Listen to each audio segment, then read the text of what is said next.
আজকাল মোবাইল দিয়ে ক্রিকেট বা ফুটবল ম্যাচ দেখা মানেই কষ্টকর। অনেক সময় সার্ভার কাজ করে না, লিঙ্ক খুঁজে পাওয়া যায় না, আরও অনেক সমস্যা। তো আপনি যদি এ ধরনের সমস্যার সম্মুখীন হয়ে থাকেন তাহলে আজকের ভিডিওটা আপনার জন্য।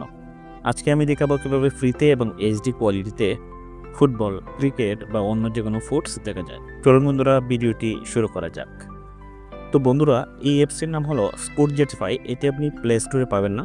তার জন্য আপনাকে চলে আসতে হবে ক্রোম ব্রাউজারে। ক্রোম ব্রাউজারে আসার পরে উপরে সার্চ বক্স পাবেন। এই সার্চ বক্সের মধ্যে আপনি লিখবেন স্পোর্টজেটিফাই। এই যে স্পেলিংটা স্ক্রিনের মধ্যে দেওয়া আছে, এই স্পেলিং অনুযায়ী সার্চ করার সাথে সাথে কিন্তু আপনার কাঙ্ক্ষিত সেই অ্যাপসটি এখানে এপিকে আকারে চলে আসবে। তো অ্যাপসটি ডাউনলোড করার জন্য নিচের যে একটি লিঙ্ক দেখতে পাচ্ছেন, এই লিঙ্কে ক্লিক করবেন।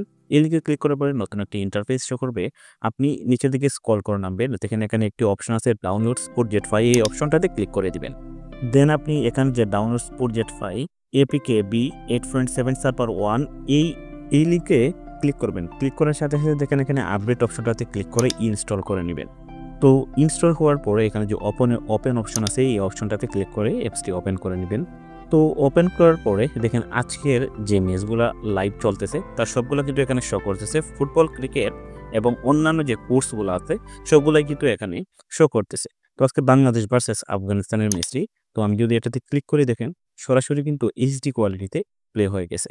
তো এই অ্যাপসটিতে কোনো ধরনের বাফারিং করবে না, কোনো ধরনের লিঙ্ক খোঁজা লাগবে না। আপনি সরাসরি ক্লিক করলেই এইচডি কোয়ালিটিতে যে কোনো ম্যাচ লাইভ দেখতে পারবেন। তো এই ছিল মূলত আজকের ভিডিও। ভালো থাকবেন, সুস্থ থাকবেন। দেখা হবে পরের ভিডিওতে। আল্লাহ হাফেজ।